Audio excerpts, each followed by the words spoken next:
I was 17 years old, and I thought I might die on a city bus in the Bronx. It was 1975, and it was just an ordinary day, me riding home from school, until it wasn't. I come from a middle-class African-American family, and we have a lot of values, but the highest one is education. And about 10 years before this, my parents moved us to an all-white neighborhood in the Bronx for a better education and what they hoped was actually going to be a better life. Well, riding home this day, the bus stops about a mile from where I normally get off, and I don't know why. So I get up and I look out the front window and I see a mob of about 50 white young males with red bandanas on running toward the bus.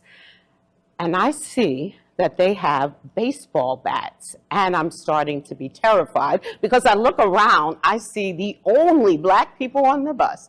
It's the bus driver, a 17-year-old boy, and me. So I know I'm in trouble. They come and they surround the bus and they start to turn it over. Now, I gotta say that in that moment, I don't know that I've ever been more terrified, but also more aware of what's going on. Because you see, in that moment, I'm thinking, wow, this is horrible. Like, I'm meeting conflict at its most violent edge. But one thing that I know about conflict that I actually learned from this event is that conflict is energy. So it can be used for destruction or it could be used for transformation. And that's what I've been doing in all of my work. I've been working with people, teaching them how to transform conflict. I have the honor and the privilege to work with companies who really want to understand how to communicate better, particularly in times of crisis. I have a master's degree in education. I have an honorary doctorate for all of the work that I'm doing in the world. I'm an author and I'm a trainer. And I want to tell you a little bit about a company that I've been working with for a while. When they brought me in, leadership was really at each other's throat and nobody was producing well, morale was low.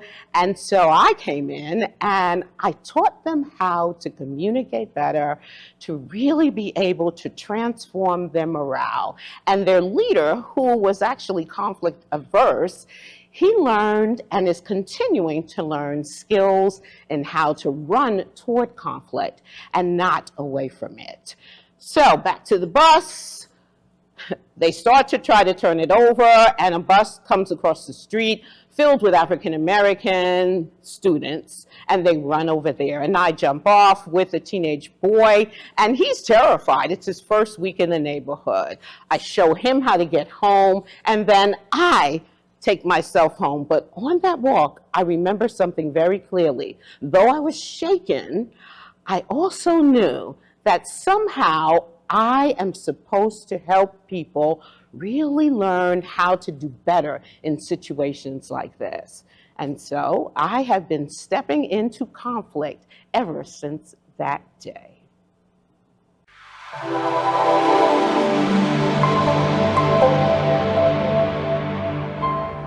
I'm standing by my mom's hospital bedside, and the nurse says to me sweetly, "It's okay, you can talk to her. Even though she's gone, she can still hear you." And what I'm thinking in that moment is, I am never going to hear my mom's voice ever again. How did we even get here? I mean, one day she says she's not feeling well, and the next she's in the hospital.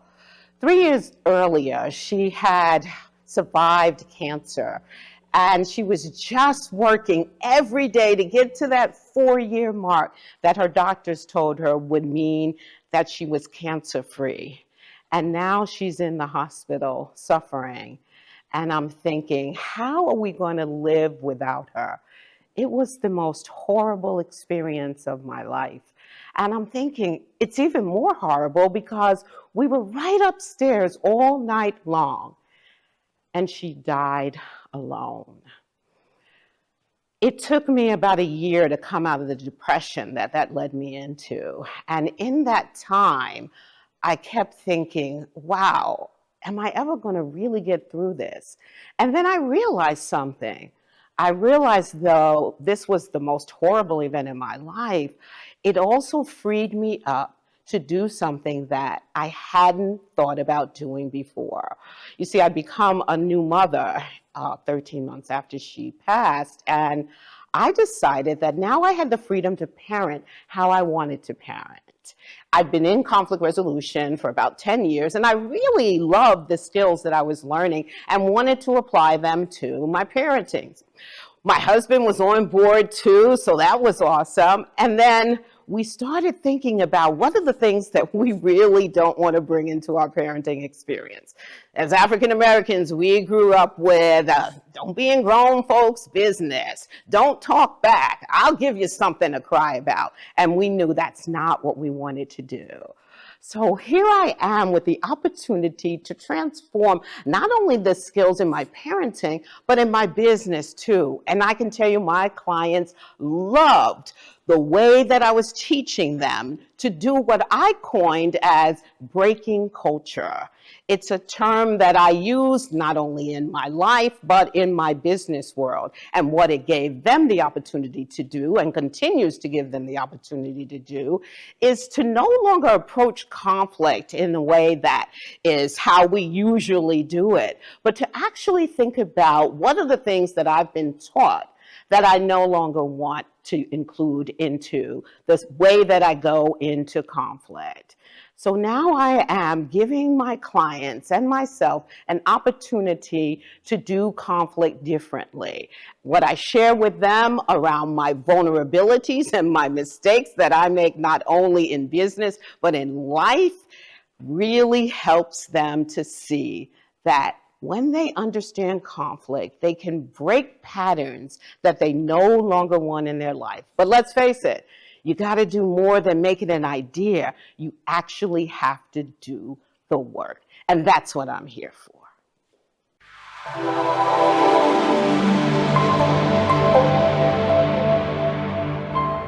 It's 2009, and I'm in the lobby of my building in the Bronx. The phone is pressed to my ear because I'm talking to the assistant to the director of $1 million project that I'm consulting on. She asks me a question, and I answer her. And it's a lie. Not a big lie, nothing that's going to blow things up, but automatic, an easy lie, something that I'm used to telling. I hang up the phone, and I hear this voice saying, call her back and tell her that you lied.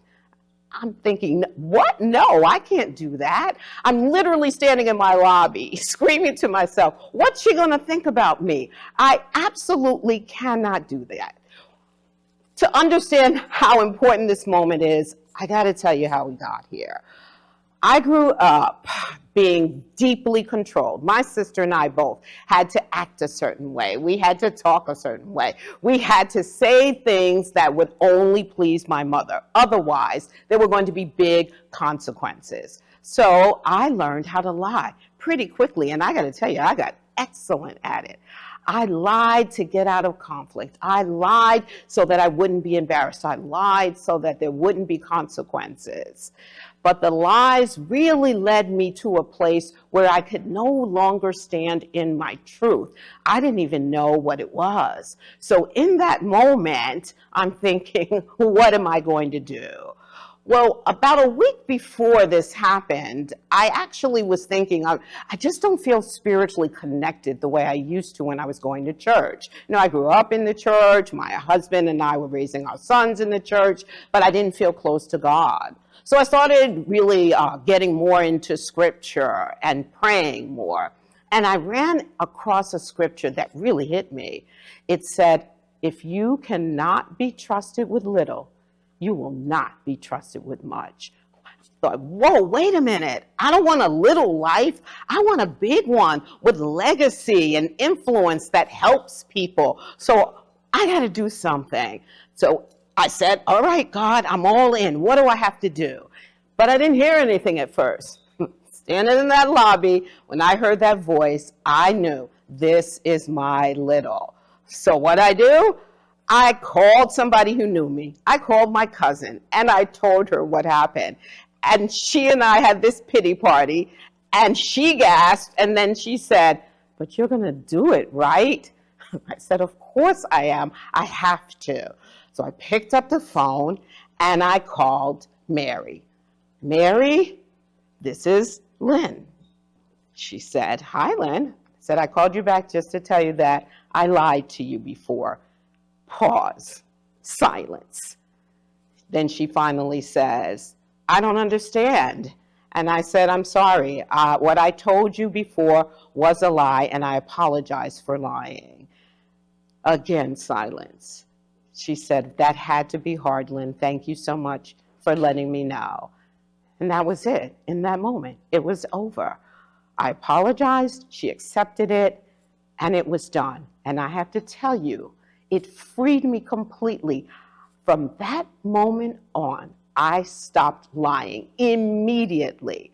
And what that has done is it has taught me how to teach my clients that the truth, even when it's inconvenient, is incredibly important, because the patterns that you know that you have, they are simply learned and practiced.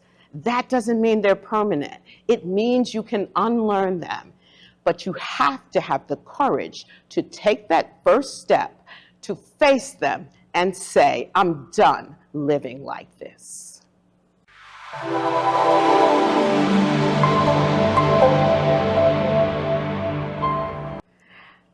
If I could sit on the couch and talk to my 21-year-old self, wow, what would I say?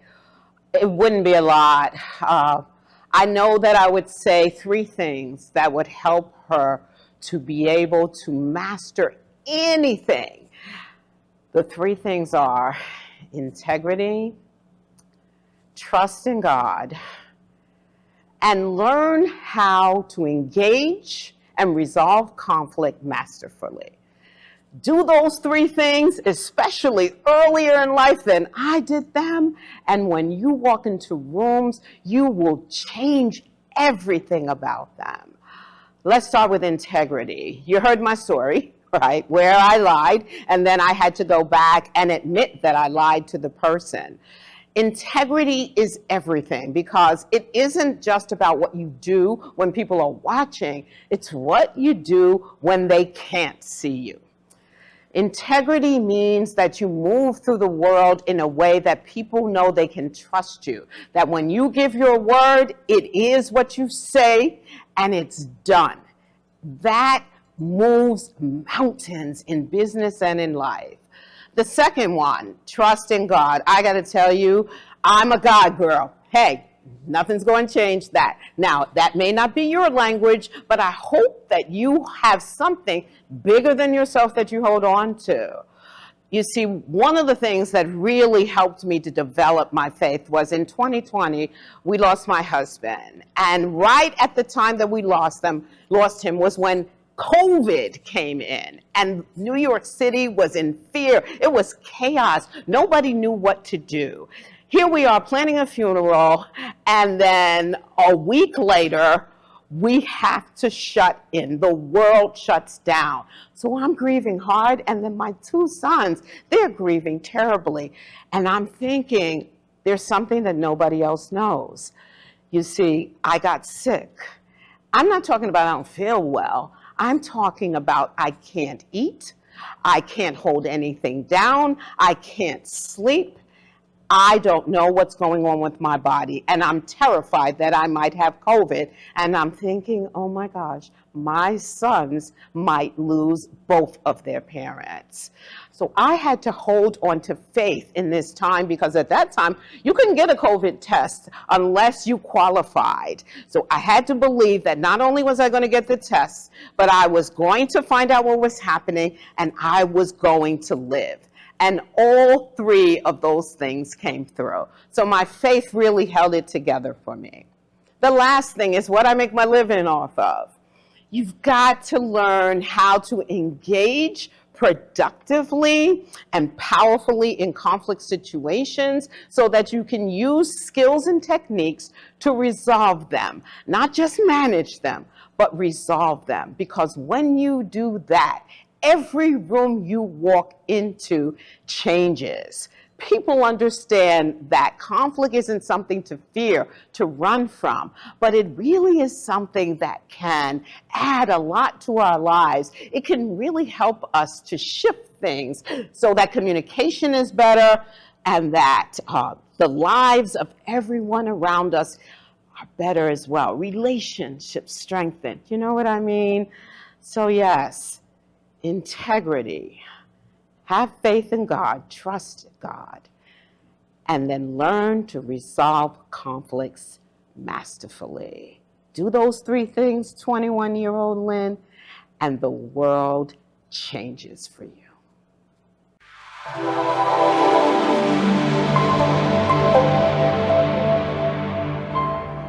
So what's next for her communication solutions? What's next for Dr. Lynne, known as the conflict closer? Not because I eliminate conflict, but I bring people closer to it so that they can actually see how to close conflict by understanding and communicating more powerfully. So what's next is, I gotta be direct about something. Companies are facing a problem and they're only facing it on a surface level. They're throwing all these programs and trainings at it. They're talking about culture and engagement, but they're not getting to the roots. Because underneath burnout, underneath quiet quitting, underneath morale problems are conversations that just aren't happening. Conversations that people are simply avoiding. And unless they get to the root, they're never going to resolve it. They may manage it, they may even try to avoid it, and lots of them are blowing it up, but they're not resolving conflict. So that's where I come in, and I'm going to take you to something in real time. I'm standing in the middle of a meeting of 50 senior leaders in a Fortune 500 company. And HR and finance are going at each other. And everyone in the room has a really different stance, but very few people are listening. Some people are really drawn into the drama, and other people are checking out and wondering, when can I escape this? After the meeting, I meet with my client, the VP, and I say, hey, you gotta get to the root of what's going on. Let me tell you what I see, right? And then after the conversation, I give him a clear and actionable plan to resolve it, to start having the kinds of conversations that are going to get to why people feel what they feel and get to solutions that help people to not just move through, not blow it up, but actually get to solutions that everyone can feel good about. That's what I do. That's what our company does. And we're going to do more of that. But we're also going to do something that we discovered by going to the roots. And that is, we're moving beyond business. We're moving to shifting these skills into your life. So we're doing parenting work. My youngest son, Justin, and I, we are known as the dynamic duo. We are mother and son working to resolve conflicts, not just on a skilled level, but on a generational level as well. We get people really talking about what the differences are in the generations in the way in which we resolve conflicts. So our goal, a small one. We are going to spark 1 million conversations worldwide. And in 3 years from now, we are going to be the premier organization that companies and people come to when they want top-tier skills in having communication that's effective and resolving conflicts well. That's right. We are going to teach people how to engage in conflict in ways where they don't run from it, they don't avoid it, they actually use it to do better. because conflict isn't about just getting rid of it, right? That's not what it's about, because when we avoid it or try to just get rid of it, then we escalate it. But conflict is about strengthening relationships, understanding each other deeply, and coming to a place of clarity and understanding that helps all of us move forward together. So that's what you're going to see us doing in the next 3 years.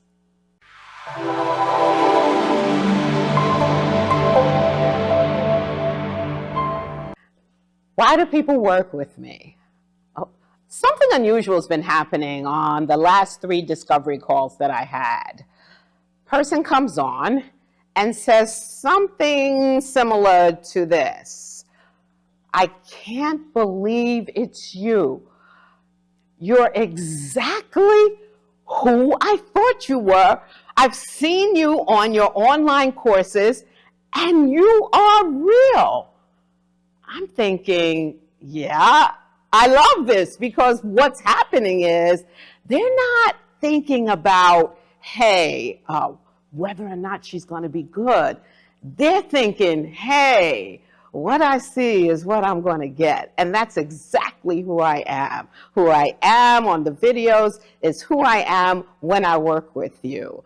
And that's just an incredible experience, because I know that that's communicating that I'm credible, that I'm real, that they can trust me. And what's great about that is the trust is already built. Before they got on that call, they already trusted me. They already thought, well, goodness, I really want to work with her. And in the world of AI characters, in the world of made-up, scripted presentations, people are looking for someone that they can relate to, someone that they can say, hey, this is what's really going on for me, and I trust that you can help me with that. And that's exactly what I do. So you don't have to talk first about the numbers, about the scope of things. You can say, let's get to the heart of the matter. And that's what I want to do in order to make sure that the skills that we are working on together are skills that you can use, that are going to break through all of the things that you've been dealing with. You come to me and you're thinking, this is impossible stuff. People are not getting along. People are not talking to each other. And personally, as a leader, I don't want to deal with it. That's really what happens with my clients. And the reality is, I show them that you can come to me and I can teach you how to shift conflict in the room, how to ease the tension in the room. But I also teach you life skills that are going to transform the relationships that you have now, that you're going to have in the future. And that, I mean, you can't even really put a price on that, because what I'm doing with people in their lives and in their business is I'm giving them permission to be vulnerable, to be themselves, but also to engage in conflict in ways that most people don't. I'm giving them the ability to walk into rooms and shift the tension that's there, to be able to use the kinds of skills that most people are not using. And when you have that, you have everything. People work with me because I'm real, I know what I'm doing, and I can help them to change the kinds of things they've been running from in their business and their lives for years.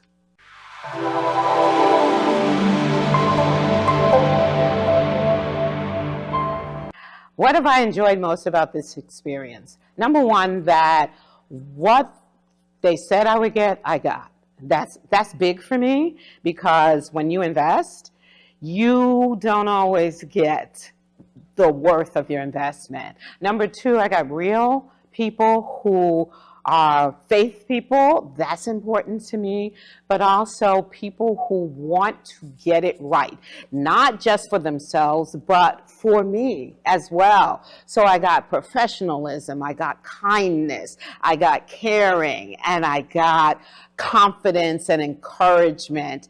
And I know I've got a great product in the end of things, and from beginning to end, it's the kind of experience that really, no matter what, you gotta enjoy. And I've enjoyed every minute of doing this work to make this come to life.